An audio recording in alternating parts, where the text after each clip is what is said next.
Welcome to Comfort Time when we share testimony stories. Today we are with Mr. Banda. Mr. Banda's focus is mostly on men, but today he's sharing with us about girls.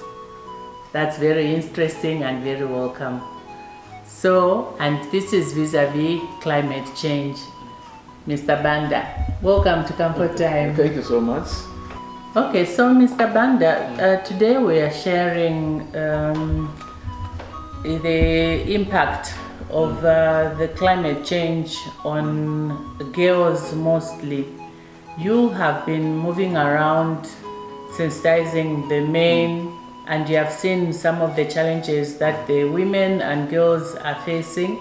So I would like you to share with us what impact you have experienced or seen in your tour of duty. Well, like you are rightly saying, you know, our work as a network of men is mainly promoting gender equality and also addressing gender-based violence. But we also take a keen interest to, you know, in some of the issues affecting both men and women, boys and girls. Now, for instance, we're talking about climate change. How is it affecting climate change?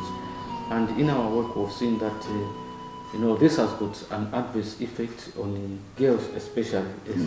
Yeah, take an example of some of the areas where we've been working. You find that each time there's a flood, it rains so much, and the girls cannot go to school. They cannot walk through some of the flooded areas. As a result, that keeps the girls out of school for some time, and it also becomes difficult to address because there are no safe roads that would leave our girls to walk into school, to go to school, so to say. Okay, so that leaves them at risk because if when they were going to school it wasn't raining and they were able to cross a river, but while they're at school it pours, and when they come back they cannot cross that river anymore, so meaning they are cut off. It means they are cut off and they have to spend the night on the other side where they are not protected. Yes. So then that puts them at risk. An example that I can elaborate on, here is a situation. It rains in the afternoon and they have nowhere to school. So you find all these young men around, they're excited, all the girls are around here, and they start, you know, pushing them into sexual activities because they have nowhere to go. And what would you do in that situation? You find that they end up compromising themselves in order to have a place safe where space they can where sleep. they can spend the night. Okay. The end result is that, you know, they're also at risk of contracting sexually transmitted infections and HIV and the risk to teenage pregnancies. Pregnancies. So, and even gender-based violence, because if they stand their ground, those young men can easily be beaten up, and so forth. So which is also not, you know, good for the girls. Okay. Yeah. So, what can you say about our current drought situation? Do you have anything that you want to share? Yeah, the implication of the drought is that, you know, because of lacking some families do not have adequate food, and the implication is that they may end up marrying or pushing the girls into child marriages so that they can benefit after those girls have been married off. And I think we've noted that in some communities this is now becoming a trend because of, you know, families want to benefit in terms of finances by giving the girls away, which is also not good because they are cutting away the future of the girls. Because they won't build their future, they won't be able to go to school, but also it is robbing the community itself and the nation at large of the potential human resource, because if those girls are not pushed into child marriages, it means they could become nurses, teachers, engineers who could serve their own Doctors, communities. yes. Yeah. I think that's something that as you go around, you need to sensitize, especially the parents, about, because they're looking at the short-term benefit. They're not looking at the long-term, because if that girl is sold off, they get a certain amount of money, which will not go around. They will not have it for a long time. No. Before long, that poor child is suffering, maybe is actually even back home because the marriage didn't work out. Yes. And then what have they done? They've actually multiplied the problems. Yeah. But if they encourage the girl to go to school and tomorrow she's a doctor, they could get sick and she'll come and help heal them. Yeah. Tomorrow she's a nurse or whatever else, whatever career she chooses, she will be helping them long term, not when they've just sold her off. So I think as you go around, you need to also maybe carry with you some girls, some women who have achieved much because of education, and let that be an example to the parents to say, if your child is exposed like this child here, this is what you will see. This girl can even talk about what I do for my parents, how I help them, how I run my own life. And maybe that could be something that helps to teach the parents that short term does not benefit them. Yeah, and what we're doing also is to, working with the boys network. Yeah, in one of the communities, they went out of their way to, identify some of the girls that were in child marriages. They withdraw them, and we're starting a small project. Okay. We call it Go Back to School campaign, where the great. girls themselves will be actually talking to other girls. These are girls who have experienced the trauma of child marriages, and they want to reach out to their peers so that they can encourage them to concentrate on school and to reject, to convince their parents not to send them into child marriages, because the implications are just too many. The worst part is that they risk contracting HIV. They are exposed to gender-based violence. Sometimes, if they run away, parents, they push them back, which is not helping in any way. They are robbed of their childhood. Yeah, we also talked about the health dangers, because when they are pushed at that early into marriage, we spoke about them having what is called fistula. Fistula is a tear of when the girl is giving birth. She tears from the vagina to the anus, the whole place is cut.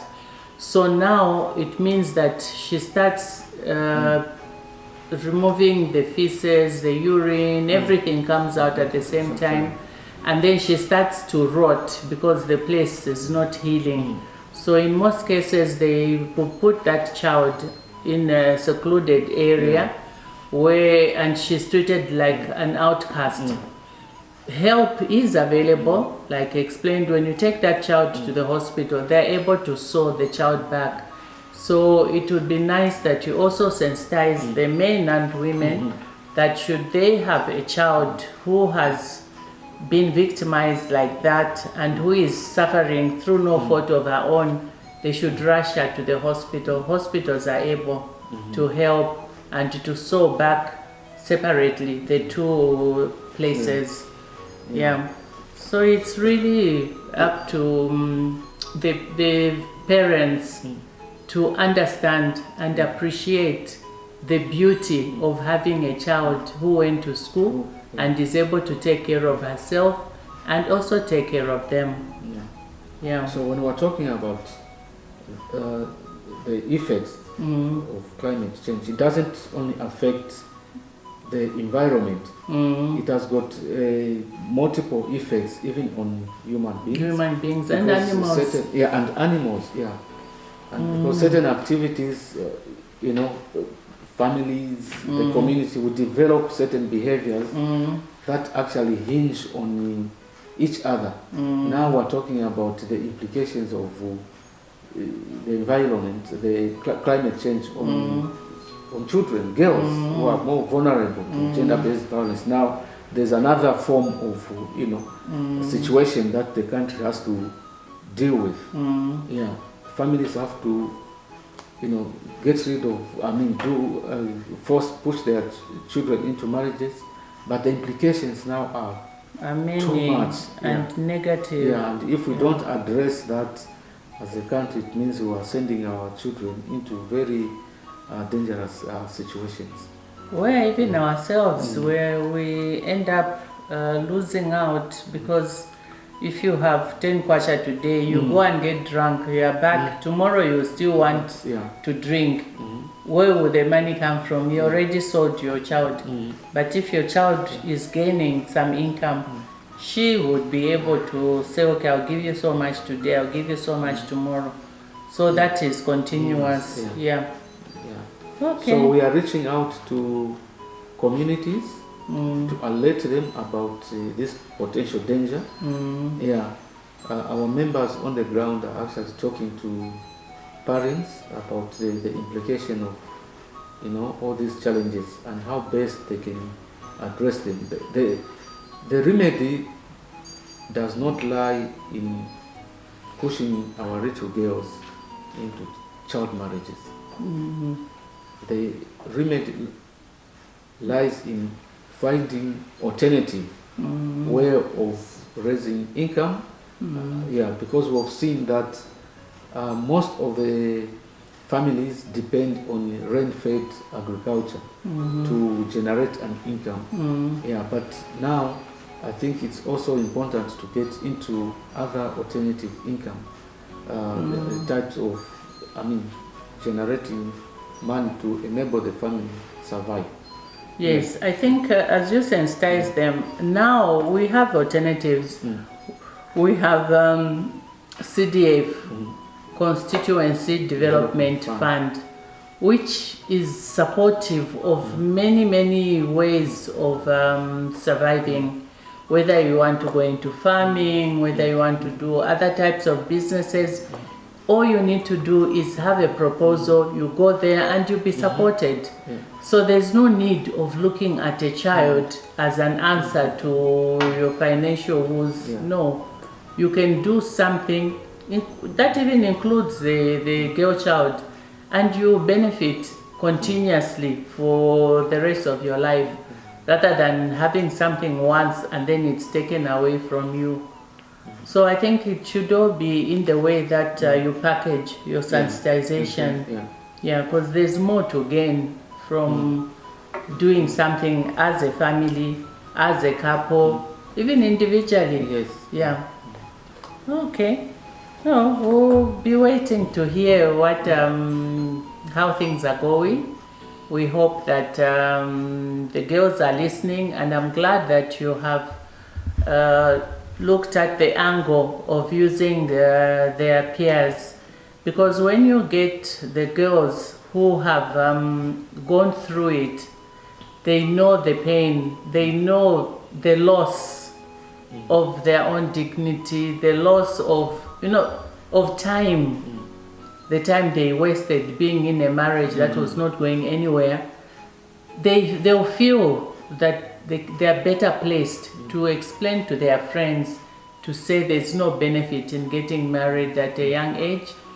Run away if you can, go to civil society, go to the police. Now you're protected. You can go and say, I don't want to get married, but my parents are forcing me. Starting from the chiefs themselves, they'll protect you. So fight for your life. In the end, even if they are against you at the beginning, they will come and be grateful that you ran away and you were not a victim of early child marriage, where now all are suffering. Your parents are suffering, you are suffering. And if you have even brought little children with you from your marriage, you're all suffering. Yeah.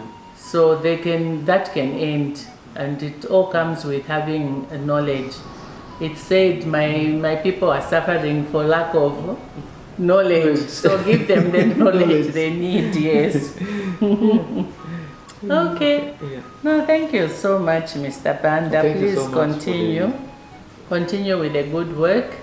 We'll do our part as you continue to do yours, but open up the area so that there are more, including the children, peer pressure or their peers is a good thing. Yeah. But see who else can be brought in and how else you can expand the sensitization. And I think when you are doing sensitizations, don't focus just on, okay, now we are sensitizing on C190, now we are sensitizing on climate change. Now, I think take advantage of funding of different projects and package everything. Yeah. So that as you sensitize, you move. We can yes, move. Yes. We deliver as one. Yes, I think that is what is going to help us to move faster. Yeah. So there you have it. Climate change is real. This time around, we're focusing more on its impact of the girl child, the school-going girl child who may get stuck on the way because it wasn't raining in the morning, now it's raining in the afternoon and she's not able to cross. And also the reason of parents ensuring that girls are sold off, that also needs to come to an end, because you cannot benefit by just selling off one child and going to buy a bag of mini meal. Tomorrow you'll be hungry again. So look at the bigger picture.